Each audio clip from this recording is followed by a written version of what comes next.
Hey there, this is John from Heroes and Legends, and today is February 16th, 2015, and we had some news come out today from Wizards of the Coast involving their Duel deck, Elspeth versus Kiora. Today, the deck lists and the new art have been revealed for the new product. This product will be coming out February 27th, and I just wanted to take a few minutes to go over the two decks, look at some of the rares especially, and some of the new art cards, and just thumb through the uncommons and commons so you get a feel for this product. First, we'll look at Elspeth's deck, and one thing you'll notice about this one is there's a lot of one-ofs.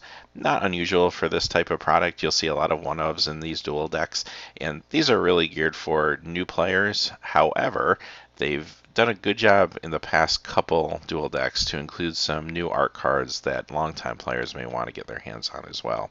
And this product is no exception, as you'll see.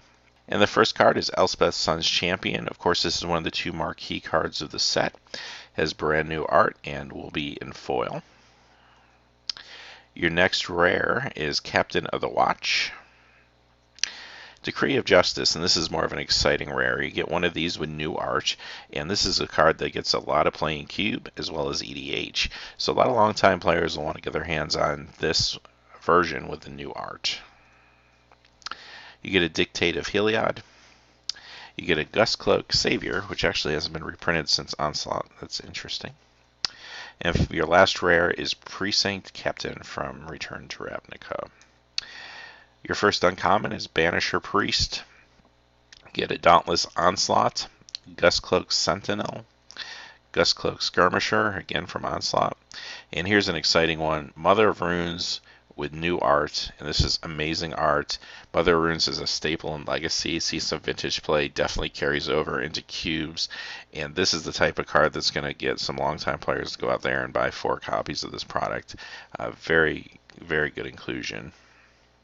And now for our first common, Celestial Flare, Court Street Denizen, Gem Palm Avenger, get 2 Gustcloak Harriers, another good cube card.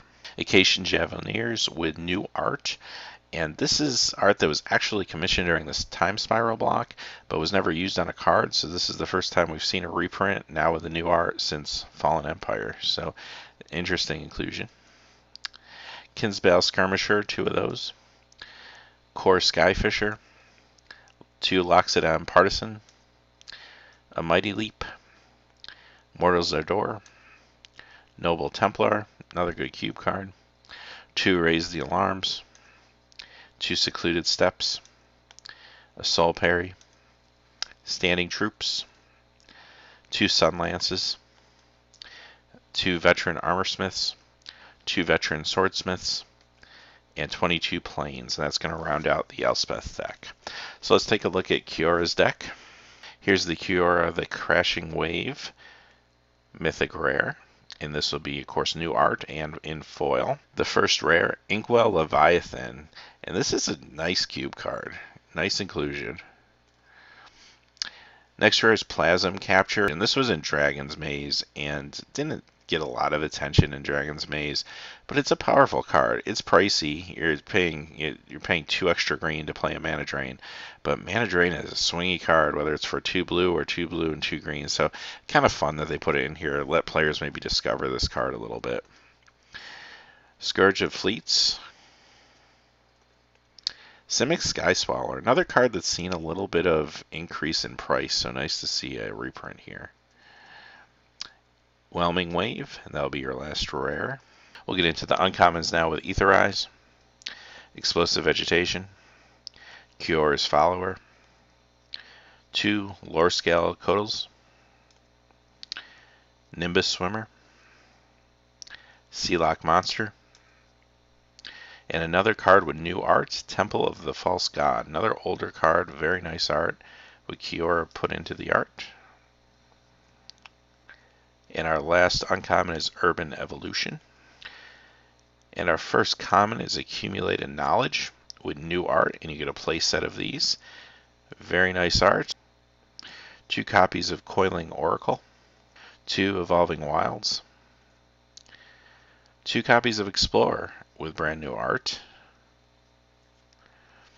2 Grazing Gladeheart, 2 Mana Wars, huge cube card, also good EDH card, Anessian Asp, 2 Netcaster Spiders, Omen Speaker, Peel from Reality, 2 Serakar Banishers, 2 Time Defeats, 11 Forests, and 11 Islands. And that concludes the Kiora deck.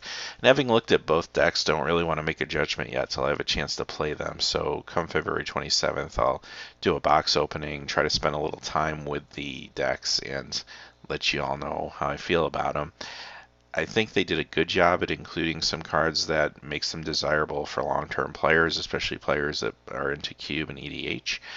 The decks themselves don't have a very high power level. Can they be a fun experience? They can be. Sometimes the dual decks tend to be feel sort of grindy and long when you try to play games with them. Other times they are fun, so we'll see how these 2 particular decks turn out in play. And if you have any thoughts or comments about the decks, the new art, the product itself, please feel free to leave it in the comments below. Thank you for watching. Please remember to like and subscribe. And as always, have a great day.